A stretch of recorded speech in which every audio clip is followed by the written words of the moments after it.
Coming to the types of gastric motility. So we are having two types, hunger contractions. So first we are going to hunger contractions.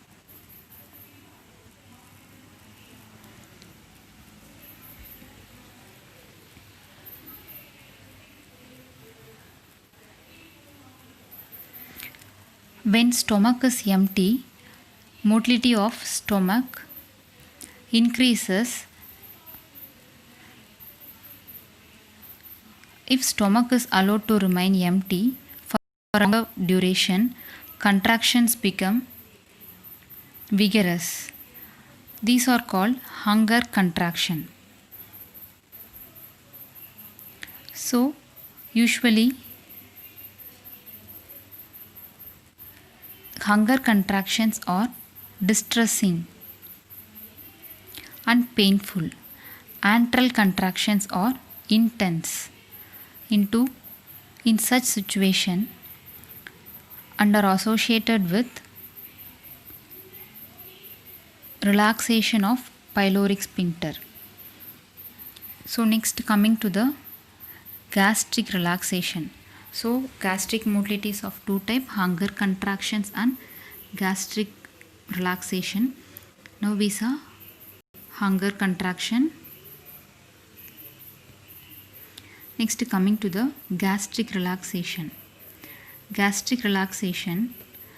So this is the relaxation of the fundus and body of the stomach in response to chewing and swallowing of food particles. The stomach prepares itself to receive the food. The relaxation continues till food continues to enter the stomach, so that a large meal is easily accommodated in it. Because of receptive relaxation, the intragastric pressure does not rise in spite of accumulation of large volume of food. So next, the receptive relaxation is mediated by vagus nerve. Normally gastric motility is induced by vagal stimulation, is mediated by cholinergic fibers. However, receptive relaxation mediated by vagus is due to release of neurotransmitters like VIP and nitric oxide. So these two are non-cholinergic fibers at its nerve ending.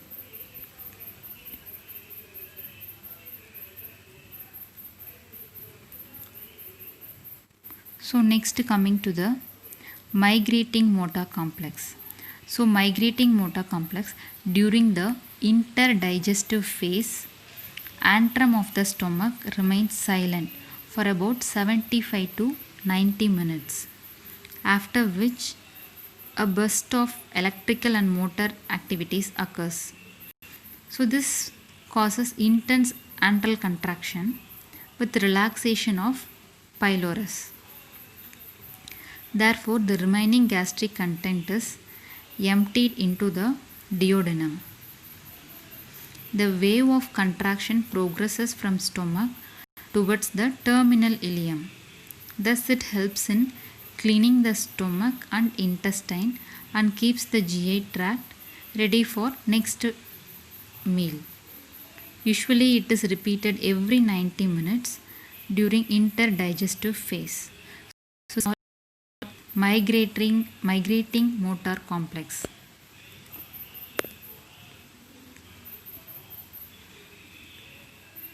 So next is gastric emptying. Before going to gastric emptying, so we'll see some points regarding regulation of gastric secretion and motility. So we are having three phases: cephalic phase, gastric phase and intestinal phase. So cephalic phase runs through the receptors for sight and smell, and taste of food gets activated. Once a person is going to see the food or smell the food or taste the food, the receptors gets activated, then or and thoughts of food, including thoughts of food. So this stimulates the cerebral cortex and hypothalamus and medulla. Parasympathetic impulses along vagus 10th nerve gets stimulated. So what happen? This enters the gastric phase. So there will be increased gastric juice. Then there is increased peristalsis of the food particle. So this is maintained by enteroendocrine response. G cells that secretes